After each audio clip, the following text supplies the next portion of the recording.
Thank you so much. No, that is exactly my question is it, I'm trying to figure out, is it us and our client together, or is this like a common? Yeah, we've been having so it is probably. Oh, yeah, that's it. Yeah. There's- Could be coming from like, because it is in PPP.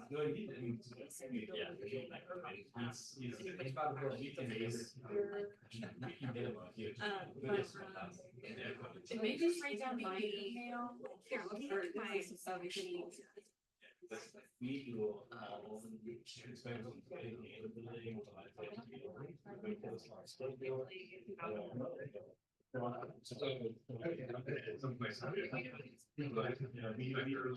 Yeah, we do building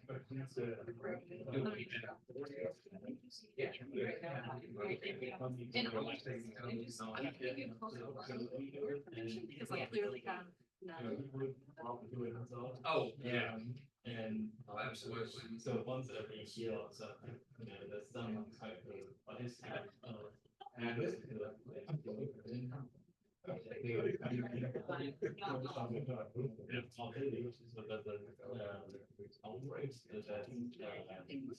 We can change And it's the first couple of years, and then, yeah, this is only my. Riverdale. I've been at it in 2018. I was. That's why we're, you'll say you share. And then, near my. No, different times. So like right after. I just-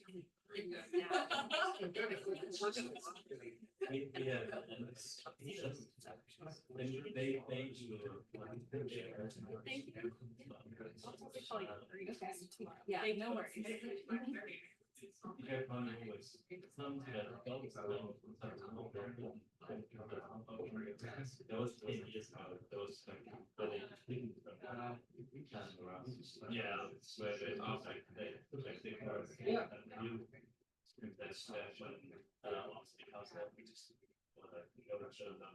So y'all do plan reviews and everything.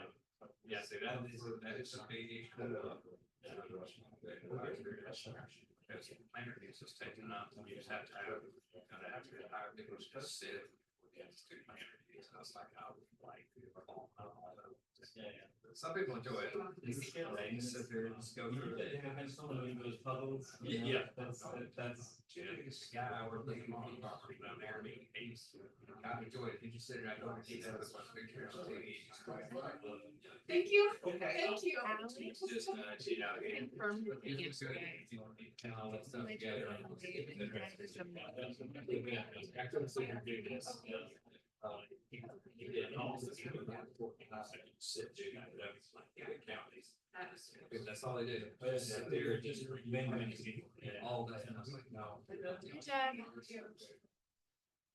Oh, I have you over here.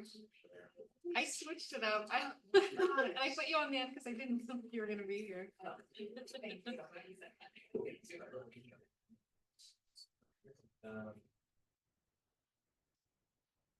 We don't say. So, so we had.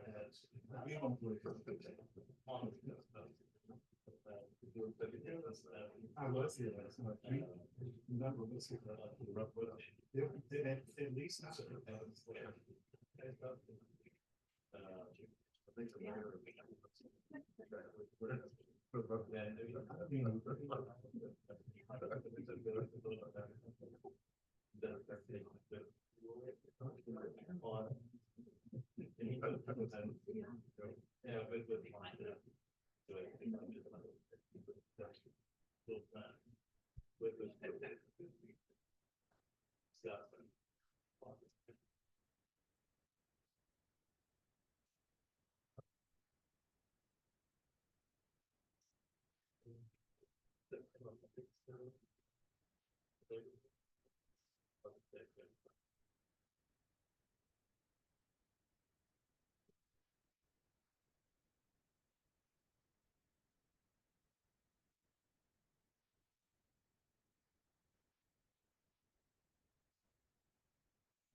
All right, it's 6:02. I'll go ahead and call to order.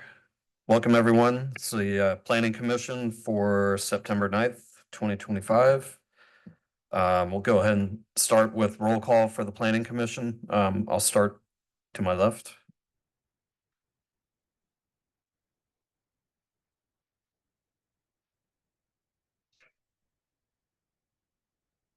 Scott Brown. Elizabeth Shin. Deb Cameron.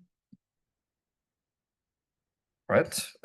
Next item is to approve the August 12th, 2025 meeting minutes.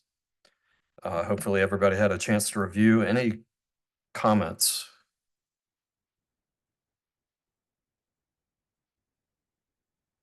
Well, that we approve the minutes.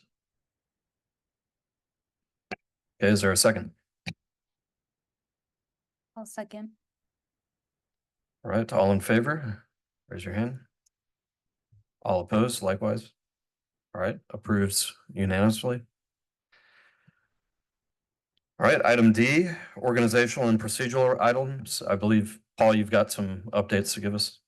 Yeah, thank you, Mr. Chairman. I have a few updates for items that y'all had seen as the Planning Commission that have now been decided by the City Council. I'll go through them quickly, but if y'all have any questions, just let me know. Text amendment for group homes. If you remember, that was the drug treatment that was approved by the City Council unanimously. 4570 Ashford Dunwoody Road, which is before you again as the slub, but the zoning was approved yesterday by the City Council in a 6-1 vote. If you remember, like that was split up, the zoning and the special land use permit for the drive-through. The zoning was approved yesterday.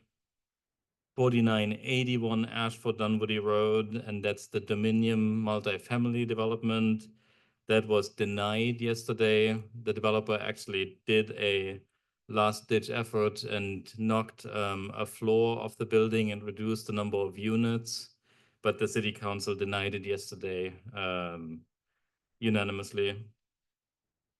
6466 Perimeter Center East, and that was the old State Farm complex down on Perimeter Center East, fronting on the perimeter. The adaptive reuse of those buildings, that was approved unanimously 7-0 yesterday. So that one got City Council approval. And then the last one yesterday, so yesterday was a busy meeting. From a zoning standpoint, the last one, 4515 Chambly Dunwoody Road. This was the Take 5 oil change place over on Chambly Dunwoody Road, and that one was denied in a 6-1 vote. Any questions? Yeah. The second one you mentioned, was that the, it was on Ashford Dunwoody, was that the hot dog place? I can't remember the name of it. No, so approved yesterday was the rezoning for Raising Cane's, like the folks that are in front of y'all today for the special land use permit, and then the other one was the Dominion Apartments up at the blood bank.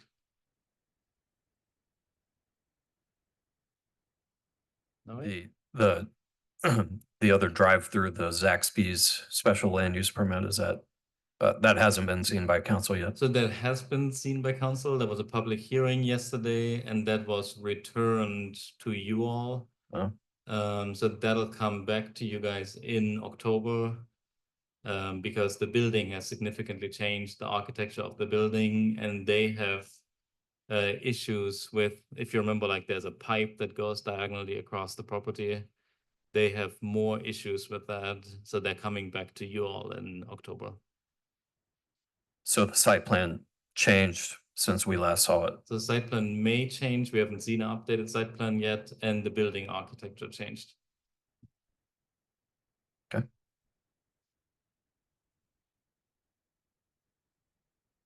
All right, next, Paul. Yeah, thank you.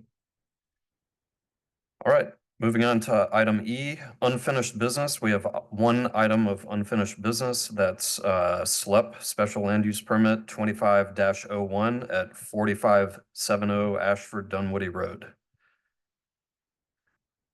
Good evening, planning commissioners. I have a presentation this evening just to review the changes to this project since the last time that you saw it, which was back in June. So since June, back at that meeting, if you recall, the request was split into essentially the rezoning to PC-1 was considered separately, and that has been approved. That rezoning to PC-1 opens up some flexibility for the property in terms of how it can be used. So now a restaurant is an approved use, but drive-throughs still require special approval. So that's what this special land use permit is for that drive-through. So since the last time we saw it, there's been an updated site plan, some updated renderings, an updated traffic study, and a landscape plan. And I'll just go through and show you the updated site plan. The main change has been the configuration of the drive-through, and I've just marked it up in red just to show, the traffic is now being routed in a way where people aren't pulling directly onto the exit driveway onto Ashford Dunwoody Road. And they have changed the location of some of the parking, and that's outlined in red. And then they've also made some changes to that entrance on Ashford Dunwoody Road, including adding a speed table over the Ashford Dunwoody Trail. So those are the site plan changes that they've made. This is just a site plan comparison so that you can see the previous version to the new version. And then this is the landscape plan that they've provided, just to sort of illustrate, I guess, the further aesthetics on the property.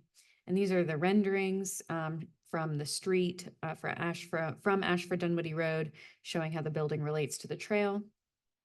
And as far as the traffic study goes, they've adjusted that traffic study. I've highlighted in red some of the main changes. So the trip generation has been adjusted slightly, I guess, based on refined numbers. So the total gross trips is slightly lower, and the total net trips is also slightly lower than the previous version of the traffic study. The egress out of that exit entrance drive number 2, which is the main entrance and exit off of Ashford Dunwoody Road, the direct access to the property. It was previously 35% of the egress will occur at the entrance, and now it's 45% of the egress. So they've, adjusted the numbers there slightly. Overall, based on the updates to the site plan and the traffic study, our recommendation of denial of the special land use permit still remains. At the end of the day, we just feel that a drive-through location, which is, routing a significant amount of traffic through that non-conforming entrance onto Ashford Dunwoody Road, where it is also crossing the trail, we don't find that to be an appropriate use for the site. However, if you do choose to approve the recommend approval of the application, we have recommended these 5 conditions. And I believe the applicant also has prepared a short presentation to provide a little bit more detail on these changes. So I am here if you have any questions.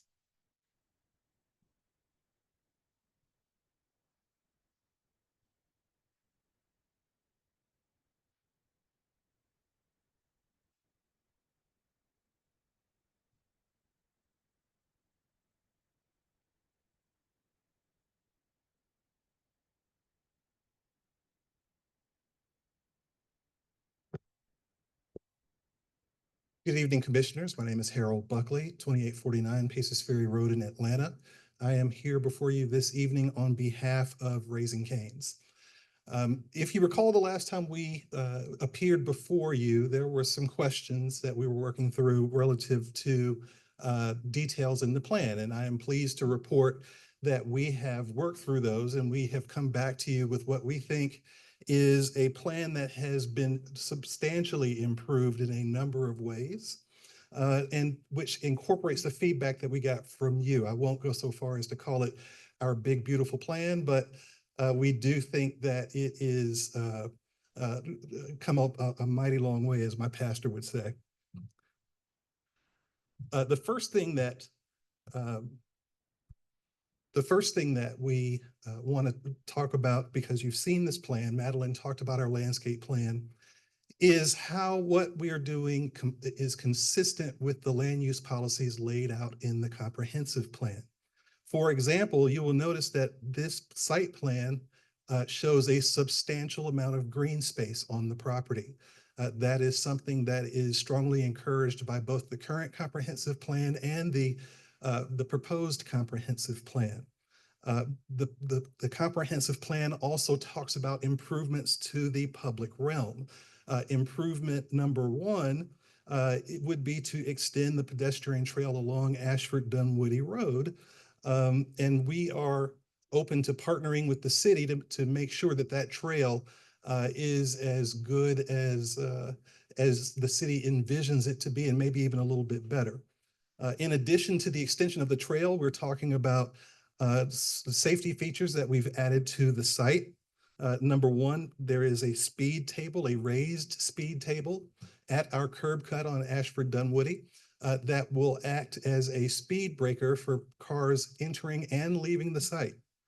We are also proposing rumble strips on either side of that speed table. We are proposing a stop bar, which is what you see here, to manage movement across that entrance from Ashford Dunwoody Road.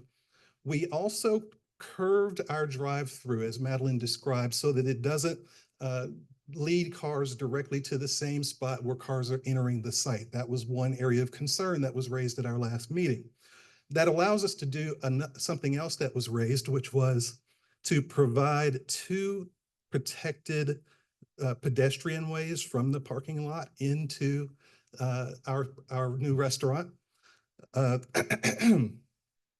Really, the only crossing that you have, because we did talk about pedestrians crossing the drive-through exit, is at the point that I'm highlighting with my cursor, and that is a much narrower, shorter distance to be crossed to get to the entrance to the restaurant on this side. The comprehensive plan talks about supporting pedestrianism and alternate modes of transportation. We have done that, and I would point out that the comprehensive plan does not, in its policy, say discourage the use of automobiles as people travel through the city. What it does say is that the city wants to promote a balanced mix of transportation options. So that means pedestrian amenities, that means cycling amenities, and it also means that some people will use cars. We think the way we have treated the site will minimize the vehicular movement across that trail. We are agreeing to close that median on Ashford Dunwoody Road. We are also making that driveway from Ashford Dunwoody right in and right out. And we do have the interparcel access to the rear. We also have this heated patio space, which provides that connection between the people who are enjoying our services and the people walking or biking past. It creates an atmosphere for folks who are walking along that trail. And again, the drive-through is in the back, screened from view on Ashford Dunwoody Road. This is a view of that those two protected pedestrian entrances that we're talking about. We're talking about this sidewalk here and that crossway here. So Madeline mentioned that we have adjusted our traffic study analysis, and that is correct. We do have our transportation engineers here for detailed questions, but from a 25,000-foot level, number one, Raising Cane's has a number of stores in Metro Atlanta. And our experience with those existing stores that have been open a long time is that there is an initial rush of excitement, which means that, yes, you do have a lot of folks who visit the store because they really want to get in on this new opportunity. But that calms down over time. And so in our initial analysis, we used figures from Woodstock, which is one of our newer stores. But when we looked at our other stores that were more mature, those numbers were much lower than what we see at Woodstock. And we would expect that this location would have an initial rush of excitement, and then it would calm down, because what we see is that the number of trips to the Woodstock store are 19% higher than the average of the other stores that have been in place for a longer period of time. That resulted in fewer trips being anticipated to the store that we're proposing on Ashford Dunwoody Road. And again, the traffic study shows negligible impacts on levels of service in the surrounding roadways. Also, move this over here. This is the site.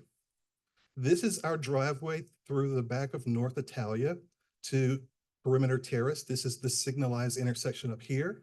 This is our access down to Perimeter West.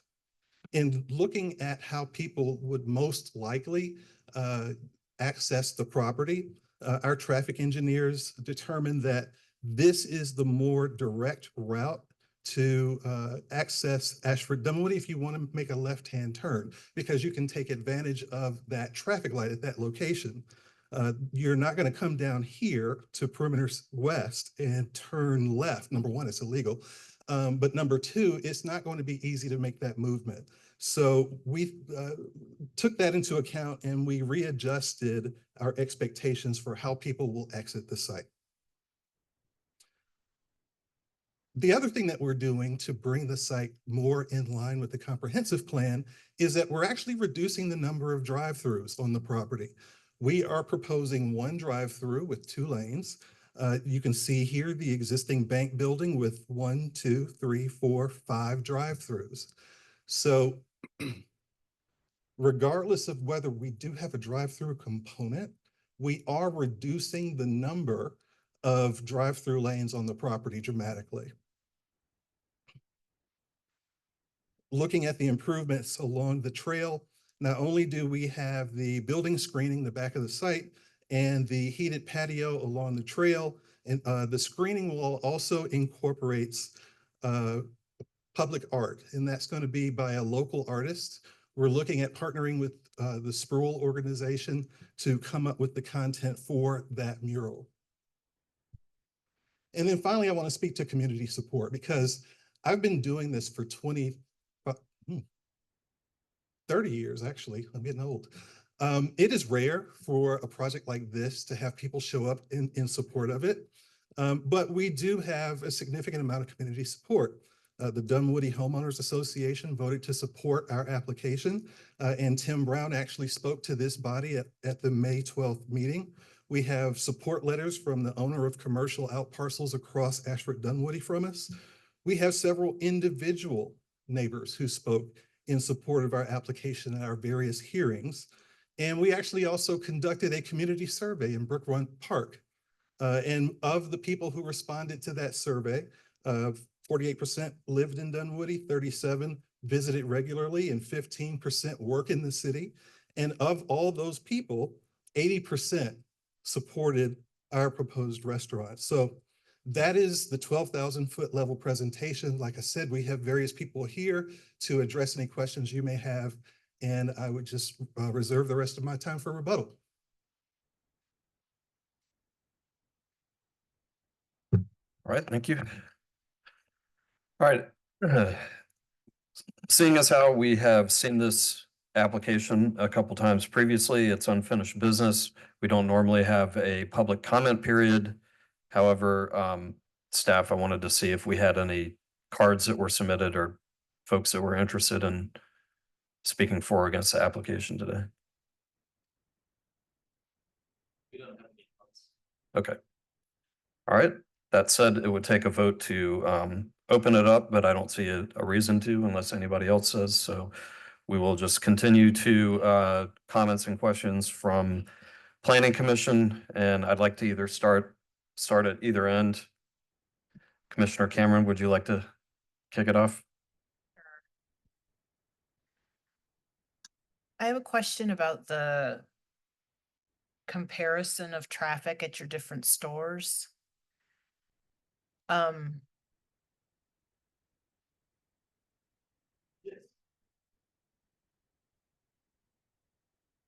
So you said you compared traffic at your Woodstock store and weren't sure that was comparable because the Woodstock store is new, and then looking at other stores, were the other stores located in a comparable population area and in a comparable location less than a mile from a major interstate? So what we did look at are the stores in Athens, Beaufort, Snellville, Decula, and Woodstock. And we took an average of all of those stores, and basically they are all the stores in the metro Atlanta area that have been established. Is any of them near a major shopping mall? I would have to look, but I would think likely. Yeah, I can answer that. Yes, one of them, I'm Harrison Aiken, civil engineer, for representing Raising Cane's. Yes, the Buford store is basically directly across the street from Mall of Georgia, so it does fall within the Mall of Georgia overlay. But Athens, Decula, Beaufort, Woodstock, probably not populations as large, especially during a work day as this Ashford Dunwoody area, right? The Decula one is, I would say it's still adjacent to the like a highway. It is right down the road from the Buford one, but yes, that one probably is not as high of a work volume area. That's correct.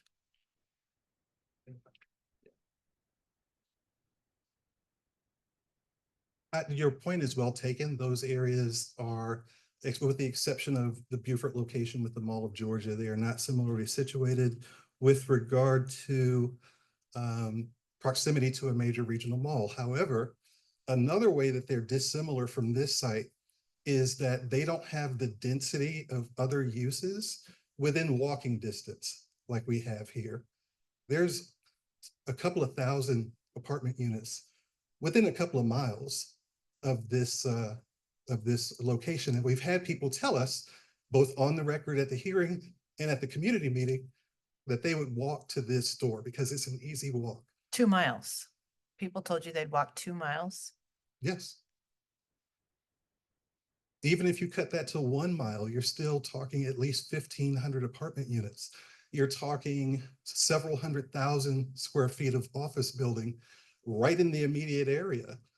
So that's a critical base of workers who would, if given a chance, take advantage of the Raising Cane's without having to drive a long distance within the city of Dunwoody. We also have hotels within close proximity to this site. And so you have hotel guests who would be able to access this much more easily than in any of those other locations that we talked about. So this would be a much more walkable location than those other ones. Has anyone spoken to anyone associated with North Italia about how they feel about a major ingress and egress to your restaurant coming through the back of their restaurant? We have talked to North Italia, and North Italia supports our application.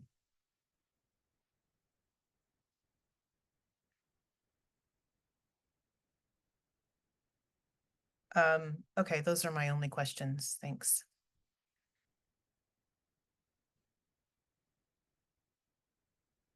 To follow up on Commissioner Cameron's question, about North Italia, the traffic study assumes that 45% of the traffic is coming from that signalized intersection. So I guess, or that's what I was assuming based on the presentation. What's the anticipated queue of the drive-through? And how does that not impact backing up into the North Italia parcel? Sure. So we actually did a queuing analysis to dig into those concerns, and we've found that the site does have ample queuing space for vehicles to stack. Did you submit that to the city?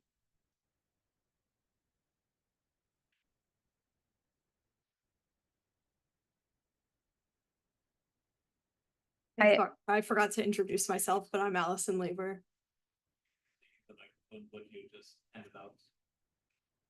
I just handed members of the commission the queuing analysis that Allison is currently discussing so that you can see what she's talking about. And just to clarify, was this part of the packet, the agenda packet? We submitted that to the planning staff earlier today. We did not know that it would be a question until late Friday, so we had our folks work on it and we got it in today. So that was, This is not in the packet then. no, okay. Yeah, this is not public information then. So, yeah, it sounds like this, so we have not reviewed the document. So we can't say one way or the other what's in the document. So Okay. this is not, it's not been posted publicly. And it's not reviewed by the staff at this point. Thank you.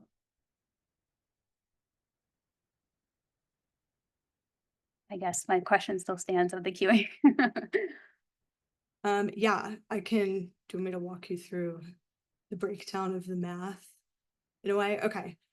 So basically, some of our assumptions, I dug into the midday peak, which is when we have the most vehicles arriving to the site.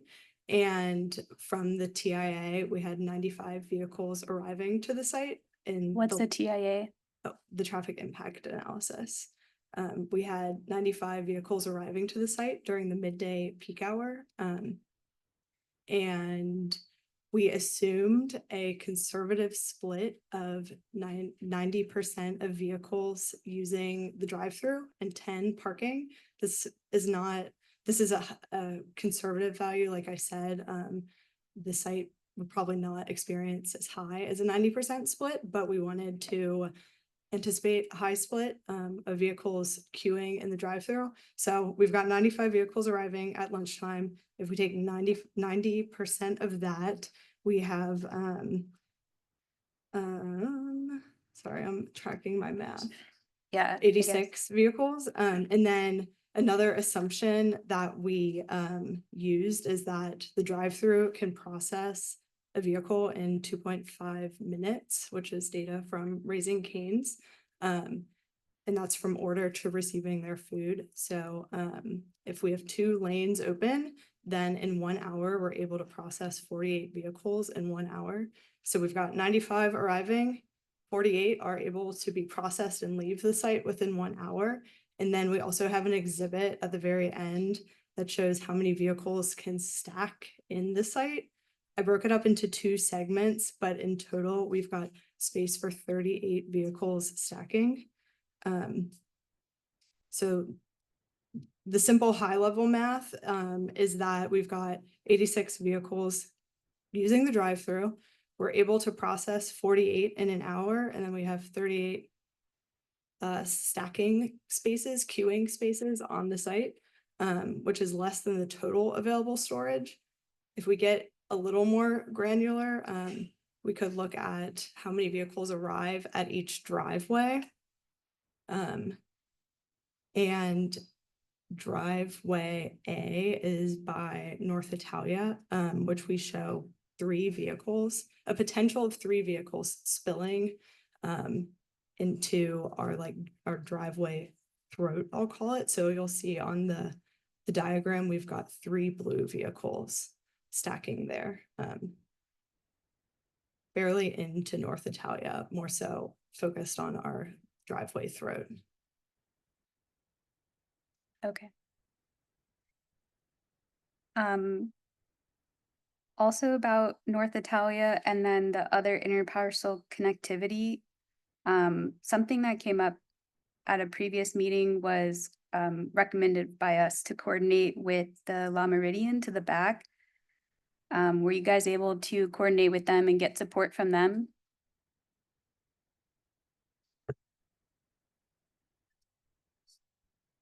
I have a member of our team who's able to speak to that. Hi, Sarah Holmes with Raising Cane's. I have made numerous attempts to Matt at Le Meridian to try to resolve that. Staff has been copied on that, proposing some additional type of mitigation measures, such as trying to rework the circle that's to the front of the hotel to also look at how we could potentially route traffic away from the front. In those conversations, staff has also told us that they would like to maintain the cross access. That's a part of their requirement. So yes, we feel like we've tried to reach out, not successfully though. Okay, thank you. And the stacking of the queue would also impact that parcel connectivity based on the assumption that people will be using the driveway off of Perimeter Center. I have a question for Madeline. On the site plan, does it look like they have a door or pickup window from the trail? And is that a requirement, like the street facing entrance requirement, required by code? Or can it be added as a condition? Let me just pull up the site plan just so we have the visual. My understanding based on the plan is yes, there is a street facing entrance, and yes, street facing entrance, I believe, is also a requirement of the PC1 district. Thank you. That's it.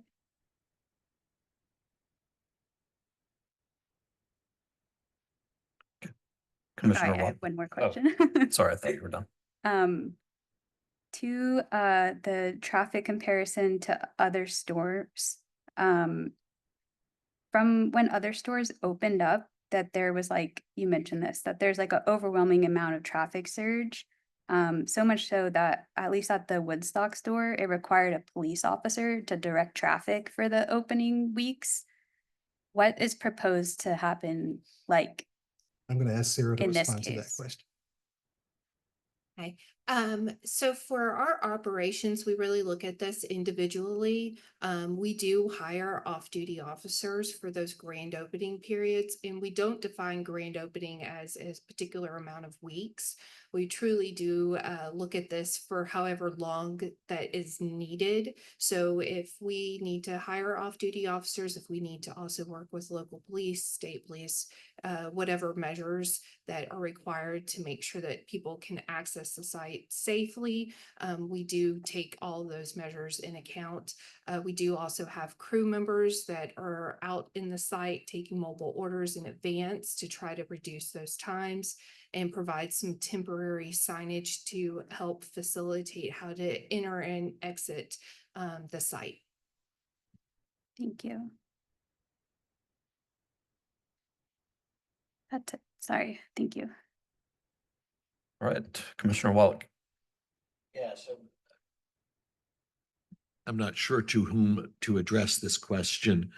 One of my biggest concerns, perhaps my only one, is the non-conforming driveway, which is so close to the McDonald's. And you've done the traffic study in terms of your store, but has there also been any consideration as to what's already going on just in front of it in terms of the McDonald's, because that will be a compounding problem?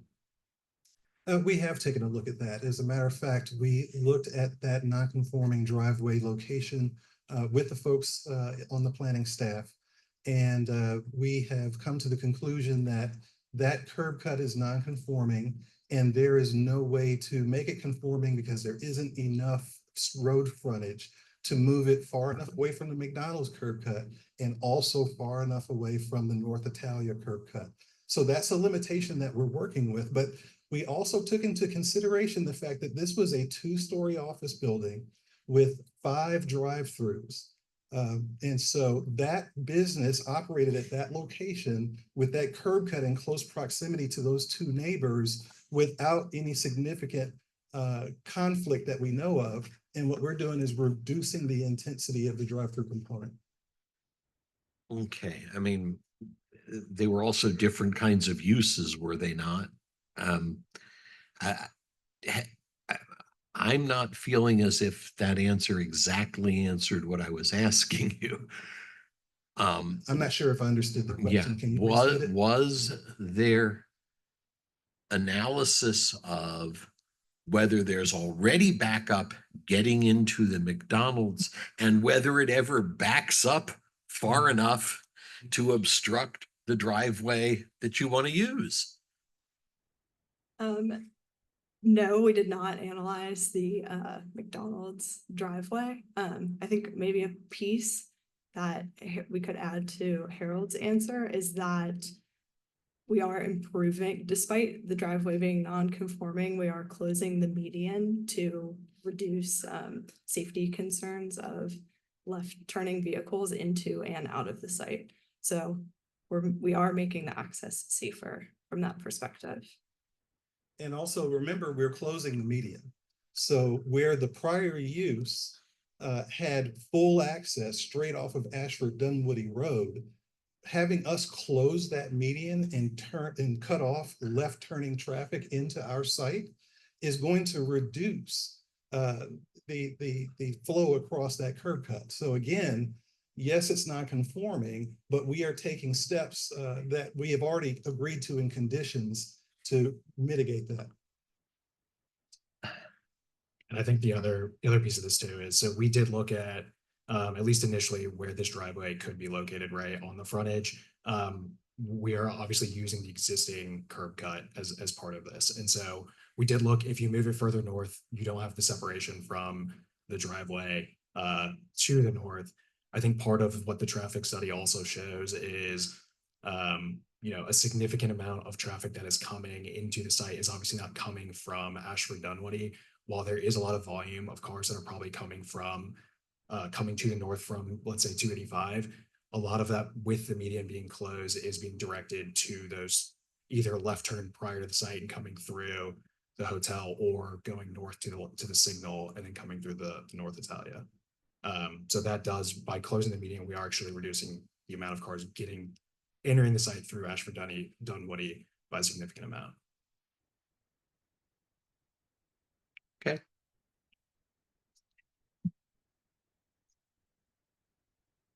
That's all I've got.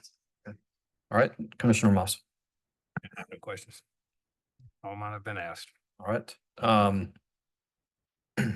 Thank you all. Just a couple questions for the applicant. You spoke about the survey that you did at Brook Run Park. Just curious as to the nature of the questions that were asked. Obviously, some support for Raising Cane's in general, but were you asking specifically about the drive-through, or more just preference of having a Raising Cane's or not? No, we did ask about the drive-through, so it was any of the concerns that the community would have. A lot of the people were very supportive of having a Raising Cane's and felt like this would be something that could be useful to the community. Specifically to the drive-through was more aligned with that, making sure that pedestrians were able to cross safely. So that was the primary concern. So what was the question that was asked? I would have to pull back up what was specifically asked. I don't have Okay. a list of questions. All right. We did provide that to the staff some time ago, a detailed copy of the results, and also an electronic copy of the survey form itself. So I don't know if that might be in your packets or not, but we turned that in a while ago. Was that? Okay. Okay, thanks. I do appreciate your comment earlier about the walkability, the walkable nature. People coming 2 miles away to walk. Or bike. Or bike. Yeah, I think that's great. I think we approved the rezoning earlier. I think that speaks to the viability of this restaurant with or without a drive-through. So I appreciate that. And I think that a big source of concern is the unknown. We don't know today exactly how that curb cut on Ashford Dunwoody is going to perform. So to address that concern, Raising Cane's would be willing to accept a condition if this body were to recommend approval, limiting the duration of the special land use permit to a period of 2 years, at which point we would come back and apply for that to become permanent once we actually have real world knowledge of how that works. Okay, appreciate that.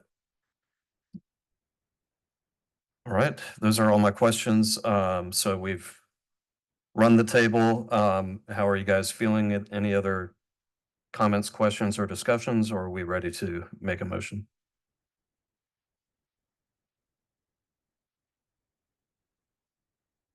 Probably Paul or Richard. Is there a requirement when a commercial property owner is going to require to use the neighboring properties of different property owners for ingress and egress? Do they have to get an easement or anything like that? Yeah, there are easements both with Meridian and with North Italian. They're in existence with the Yes, it's not the city involved, it's Okay. a private. Okay, easement. thanks. Mhm.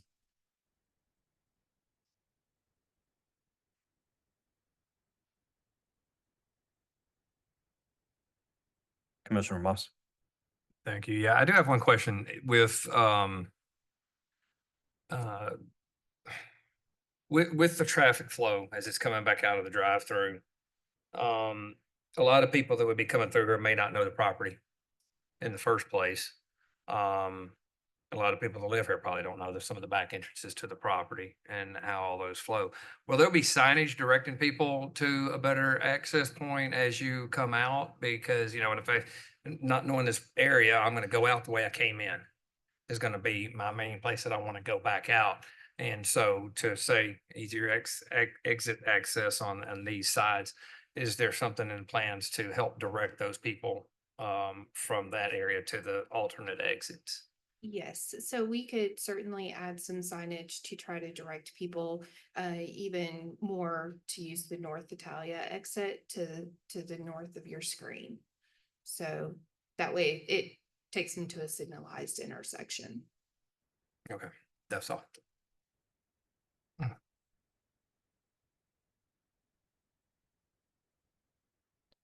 All right.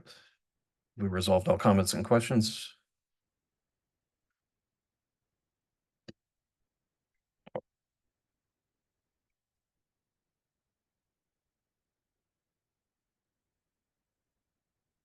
I'd like to ask another question of the gentleman who made the suggestion of the time-limited special use permit. Let's say the time limit special use permit is granted. And the things that we're all concerned about come true. How are you going to fix it in 2 years? And if you have an idea of how you would fix it in 2 years, why not just do it now? Well, I'll say it this way. In my former life, I was a city planner for the city of Atlanta.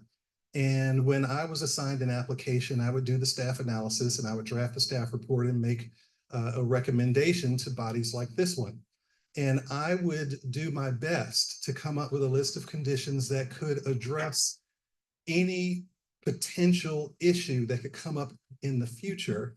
But many times what I found was it's impossible to actually foresee everything that could happen. So the reason we can't come up with maybe solutions today that we might be able to come up with in the future is because once we see how this plays out, and honestly, from our perspective, we don't think it's going to be a problem. But once we see how that store actually works, we can then come up with concrete solutions to address the real world experience that we've had. And it also provides the city with a level of comfort that if you are right, again, we don't think you are, this is not something the city is stuck with forever and ever, amen. Well, to kind of follow on that though, if the problem were to be the true driveways that are too close to each other, that are non-conforming, how would you solve that problem? Well, by the terms of our own suggestion, at the end of the 2 years, if there is a problem that we cannot address to the city's satisfaction, the way we would resolve it is to let go of the drive-through and come up with another way to operate that restaurant. Okay. And what is the analysis that suggests 2 years as opposed to 18 months, as opposed to 3 years? I mean, where does the 2 years come from? Raising Cane's experience, again, with its more mature stores, you have that initial rush. But after, a year, maybe a year and change, certainly by two, we would expect that initial rush to have died down to what we're going to see long-term at that site. Okay. Thank you. Okay, If I could go ahead, Paul. quickly add to this, I have two considerations. First, if that is of interest to Planning Commission, we would rather talk with the city attorney first for two considerations. One, Zoning Procedures Act, something that is granted through ordinance by the city council, has been the position before that that can only be taken away through an ordinance by the city council. So we would ask about the sort of constitutionality of having a clause like this in the agreement. And then second, to take away from an operating restaurant, to take the drive-through away. It's not clear to me that we can credibly sort of shut down the driveway if that is majority of the business for the restaurant. So we would like to bring this to our legal counsel for consideration. Yeah. Okay, thank you, Paul. Yeah, and commissioners, please keep in mind that as you form a motion, should it be an approval. With that, do we have enough information to move forward with a motion? I will give it a go. I move to deny SLUP 2501. Second. Okay, Commissioner Shin has moved to deny SLUP 25-01. We have a second from Commissioner Cameron. Any discussion before a vote? Okay, with that said, all in favor of the motion, please raise your hand.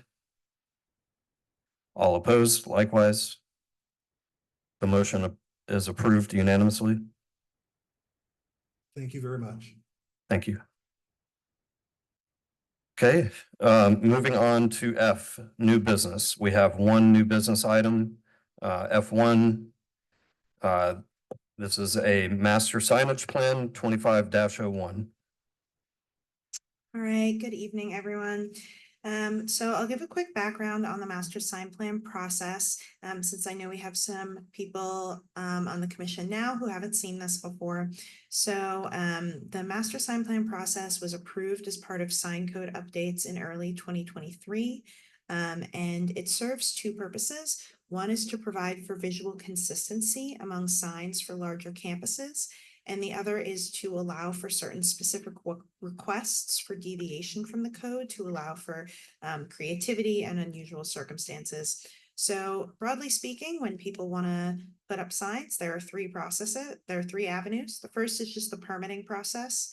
And the second one is the administrative master sign plan process, which allows for small exemptions. And then the third one would be the major master sign plan process, which would allow for large exemptions. And so that's before you all this evening. And then eventually that'll go to city council for their vote. So this graphic shows the two avenues for exemption from the code. So there's a couple of smaller changes that can be done administratively, and then larger changes need to come before you all. As a quick note, if any of the four changes allowed as part of the administrative master sign plan are included with any of the three changes allowed as part of the major master sign plan, we just route it all through the major master sign plan process. And so there's some criteria that staff uses to make our recommendation and that you all are charged with using to make your recommendation. And so master sign plan shall provide for visual consistency in developments based on at least of the three following factors. And so that's color scheme, lettering style, materials, and location of signs to be posted on buildings. Again,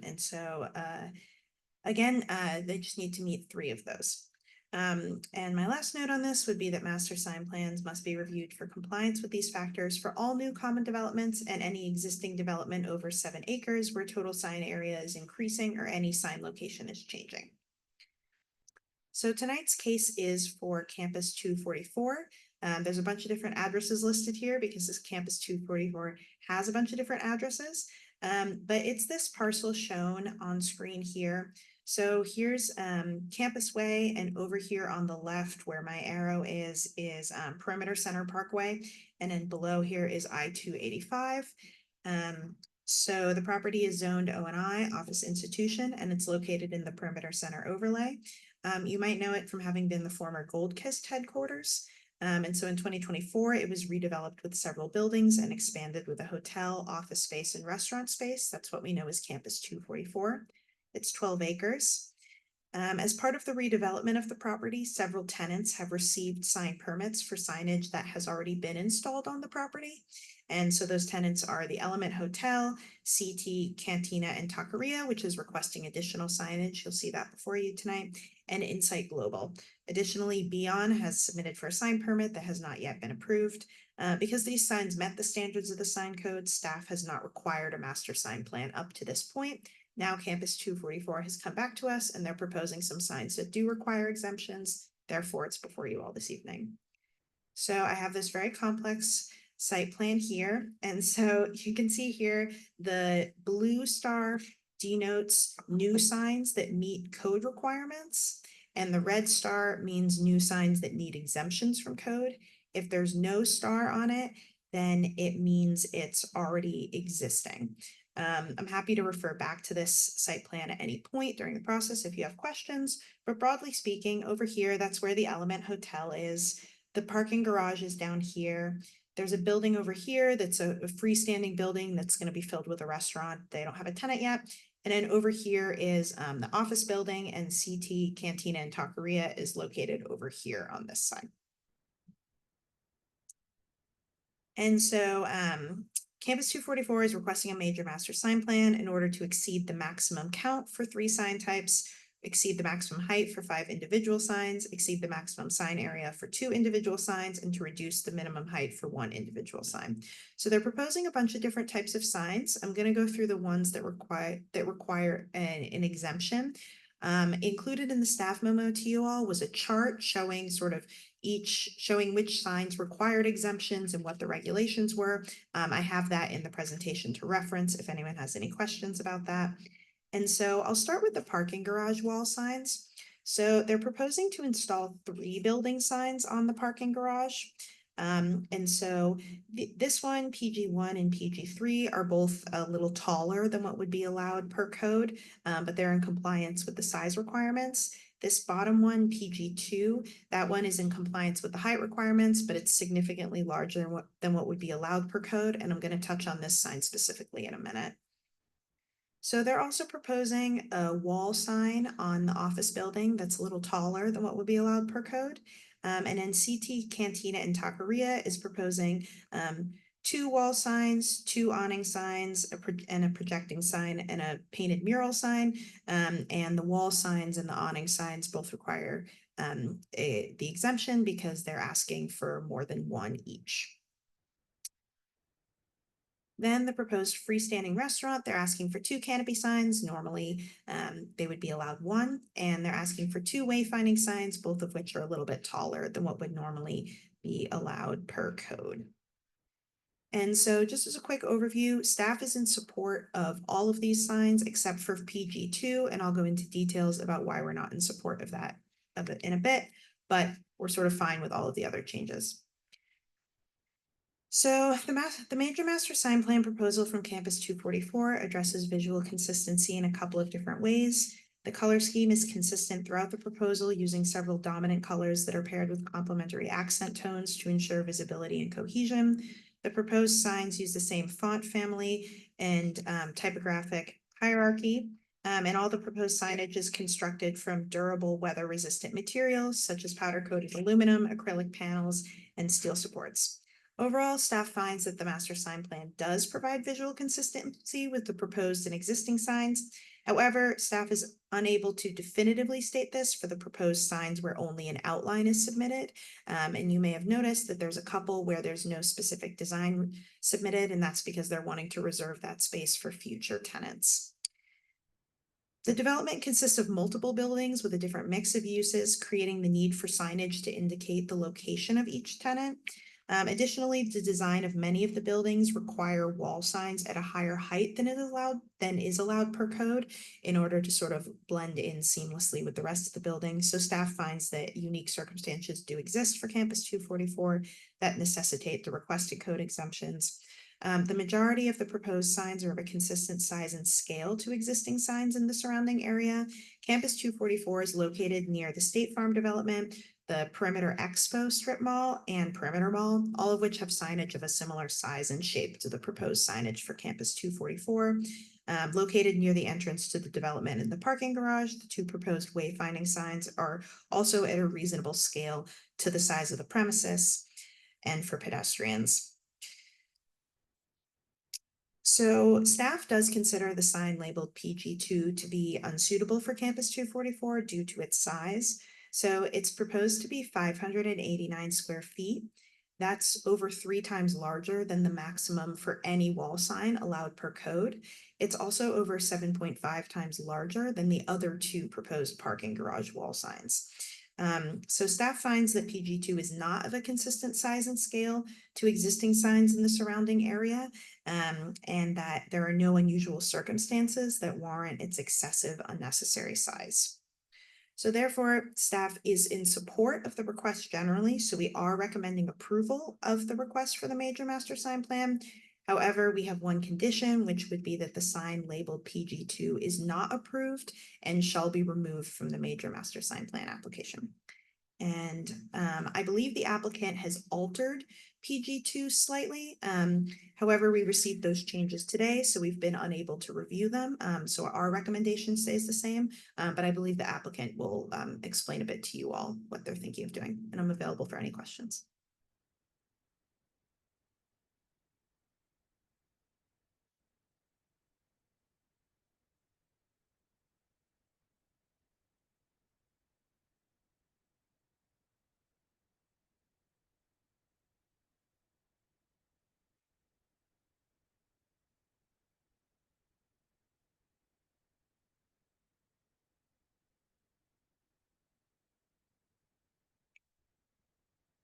Hi, Commissioners. Good evening. I'm Nina Hazelrig. I'm with the Georgetown Company, and I'm here with one of my colleagues, Matt Phillips. He's with Roca Point, and we're both representatives for Campus 244. Just to start off with, I just want to thank planning and zoning staff for all of their guidance and all of their help with this application thus far. They've been very, super helpful with us, and there's been a lot of back and forth, and we just really appreciate the time and effort that they put into this request that we're making of you guys. So as Allegra explained, we just opened in 2024. We actually bought the property in 2020. And a part of our desire for the property, it being 12 acres, was it to be of a mixed use nature. We thought that was very important for the property within itself, but also placemaking within Dunwoody proper. So as again, Allegra stated, I'm going to be a little redundant here, but I just want to get to my point. So it kind of plays into what my point's going to be. So we're mixed use. So we have an office building for phase 1, we have the hotel for phase 1, and then we have a whole host of retail tenants for phase 1. And all of that combined, sorry, I lost my notes. Just give me a moment. All of that combined, and plus there are phase 2 talks as well. So phase 2 we're also in the works of developing. And let me just go ahead and go to it so you can see that this area is our phase 1 development, and we still have this plot of land for phase 2. And so phase 2 plans, we're still working on entitlements right now. It's all in the works, but that's going to include additional office, or potentially include, additional office, additional retail, and maybe even multifamily buildings. So between phase 1 and phase 2 of this mixed use nature, we're estimating that we're going to be bringing a lot of jobs to Dunwoody. We're estimating at least 1,400, if not more, once all of these phases are complete. So we think that, our success here and our placemaking here is going to be the success of Dunwoody too. And with that said, you know, we also are very uniquely positioned within Dunwoody proper.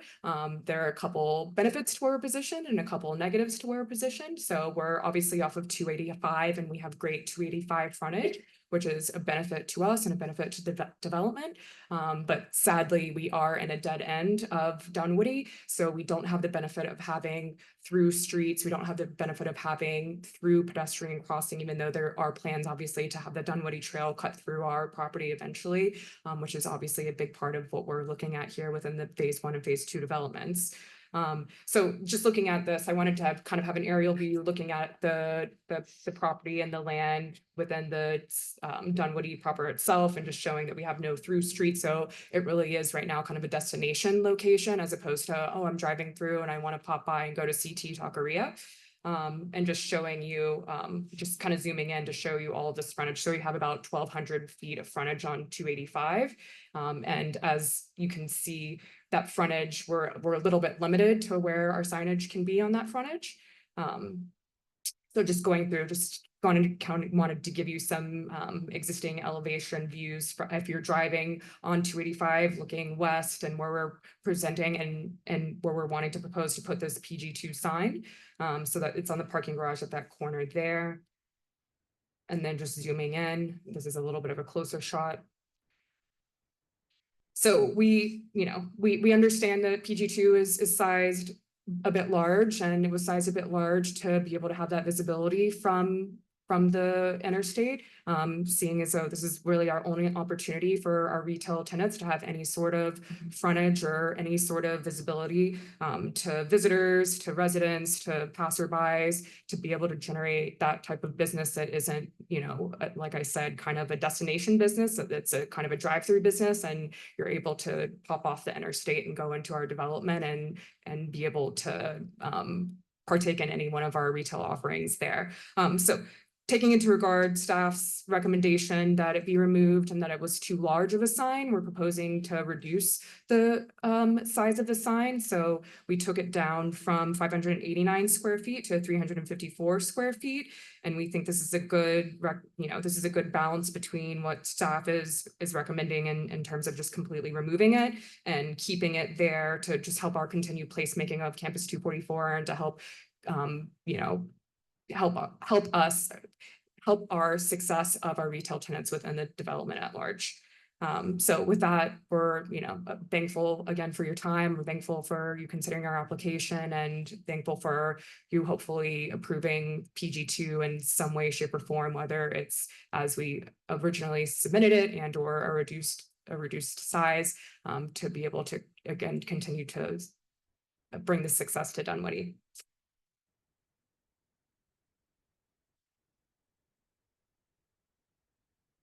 And that's all I have. Any questions? Great.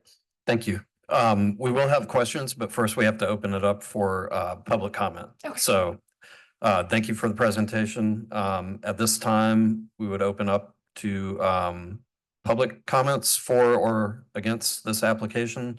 Do we have any registered speakers, Paul? No. And anyone in the audience wishing to speak for or against this application? Does not appear we have anybody wishing to speak on this, so that concludes our public comment. And so we will move to commissioner questions. And since we started with Commissioner Cameron on this end last time around, I'll start with Mr. Moss down to my left. Is the visual that we had the next to the last slide? Yeah, I'm sorry, this is that representative of the new size or the old size? This is representative of the new Let's size. say the reduced size of 354 square feet. Correct. So before we had it spanning down to this last. Trying to get down there to Exactly.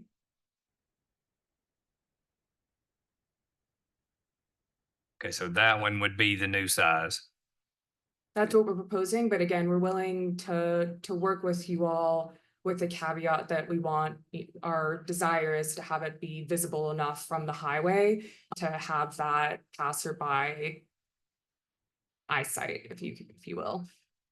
And that sign would consist of a multitude of different logos for your tenants. All the retail tenants, correct? What would the lighting plan be for that for nighttime? Is there a lighting plan? We haven't developed it that far yet because we wanted to get through this process first, but it would be within conformance of whatever code requirements would be. But I assume it would be either illuminated from the back or goose heads or goosenecks overhead, but we haven't developed it to that extent yet. Okay, when your tenants change, easy enough to move that sign. I may not know enough about the. Sure, we would sign. make it, we would make it That's so easy that enough to make that. it's, you know, it's fungible and it wouldn't be a complete overhaul of the sign if we do have tenancy role. Okay. That's all questions I have. Thank you. All right, Commissioner Wallet. Can you go back one slide before this one, Of course. please? Okay. The next exit, that's somebody going west on 285. I'm not able to tell from looking at that. Which exit is that?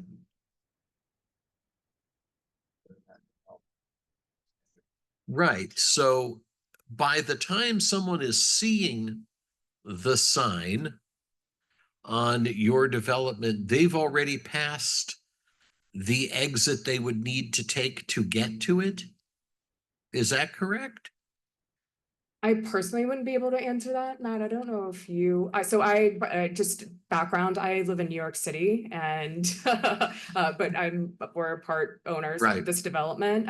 So Matt, I don't know if you would be able to answer that, but I hear what you're saying and it's more to alert people that it's there. So maybe they're not turning and exiting right away, but the next time they're in the area, they know, oh, CT is here or future tenant is here. And that'll alert them that maybe they should come by. So maybe it's not a direct exit, as I previously said, but it triggers something that they may, you know, in a future time want to come back.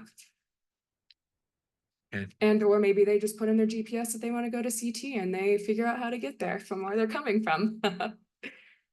Yeah, okay. That's really all I had. It just. All right, Commissioner Shin. I don't have any questions.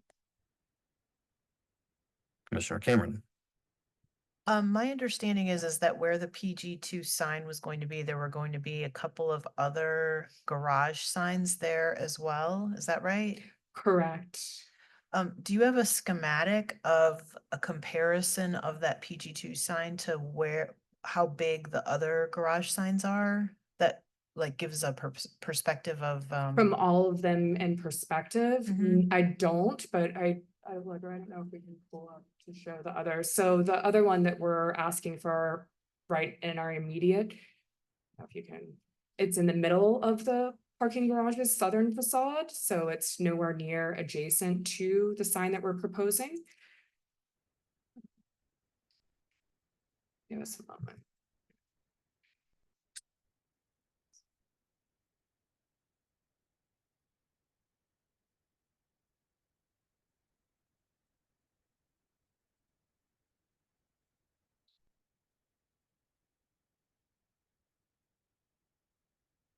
There we go. Right. So the Insight Global sign will be located within the, like I said, within the middle of the southern facade. So it will be located in this area. And then the other future tenant, which this is just a placeholder for us at the moment for another one of our major office tenants, would be located on this zone in the middle there. wait a second, I couldn't see all that. Okay. It's kind of hard to tell, but the PG2 is at an angle, so it's kind of facing southeast. And if we go back to, yeah, if you see the site plan, there's a bit of an angle here.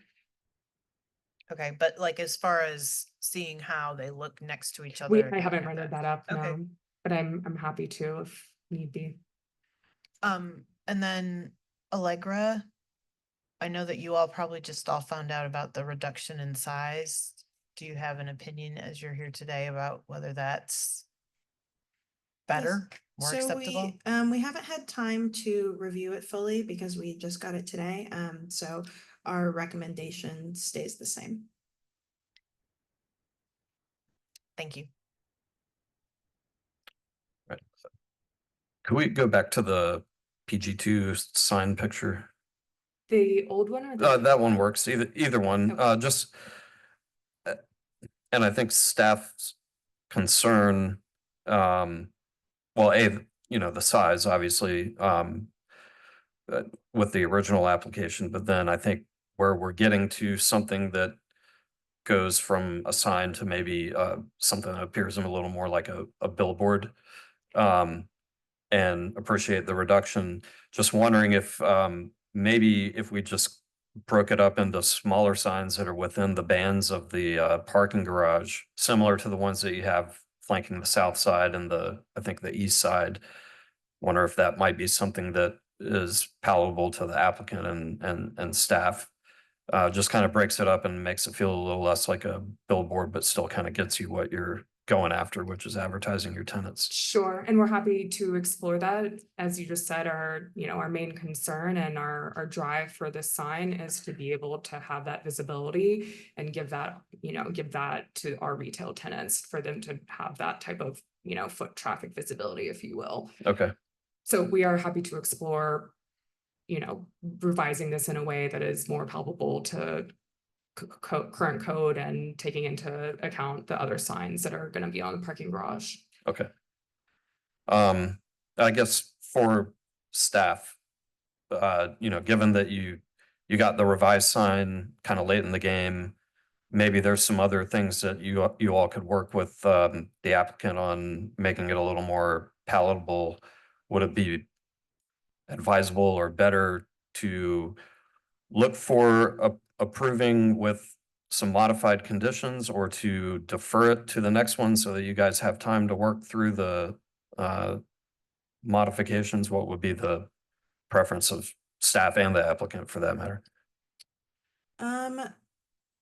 So the proposed change the change that you floated of breaking it up into smaller ones, that would require a different exemption from the applicant. However, they could request that. That's not a problem vis-a-vis advertising requirements or anything. So I think for our purposes, it would just be how fast they could turn that around, and we could take a look at that in order to give us time to advertise for the city council hearing.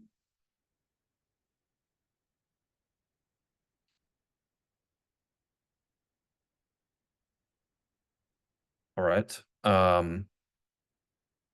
That's all I had. Any further comments or questions from the commission? If not, if anybody wants to take a stab at a motion, we'll hear that. So if we have issues with just the one sign, do we approve everything and then, but not approve the one? Or do we have to deny the whole application? Can adopt the staff recommendation. Sorry, could you repeat that question? Yeah, it was, okay, so we approve it and remove that sign from the application. And then they have to do an additional application for that one sign? I mean, they always can, like that's so, if something gets approved and they have the option to come back at a later time as a modification to the approved master sign plan, that's not a concern. Yeah, that's a possibility.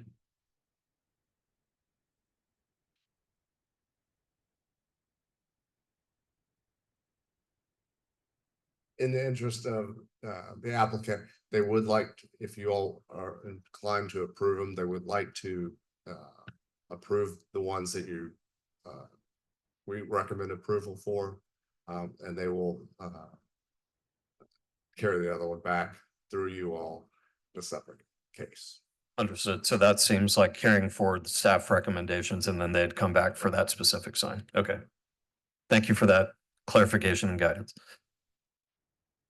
All right, with that said, Commissioner Cameron, do you still want to take a stab at a motion, or are we wiping the slate clean? Sure. I recommend that we approve the request but the sign labeled PG2 not approved and should be removed from the application. Okay, just to clarify, the motion is to approve MMSP 25-01 with staff conditions. Is that correct? Correct. Sorry, I didn't use the number. Okay, do we have a second? I'll second that. All right. We have a motion and we have a second. All in favor, please raise your hand. Okay, all opposed, likewise. Motion passes unanimously, 5-0. Thank you. All right, moving on. G, other business. Is there any other business? Maybe not new business, but I just wanted to give you all a warning, or maybe not a warning, that's maybe the wrong language for that. But so the October meeting date is thrown off by the holiday in October, and so instead of being on the second Tuesday of the month, it's actually going to be on October 21st. So I just wanted to remind you all of the sort of weird meeting date in October, and please just do plan for that. We are going to have a case on the October agenda. Thanks for that heads up. All right, moving on, public comment. Any general public comment? All right, any commissioner comments? All right, seeing none, I'll move to adjourn. Thank you. Thank you.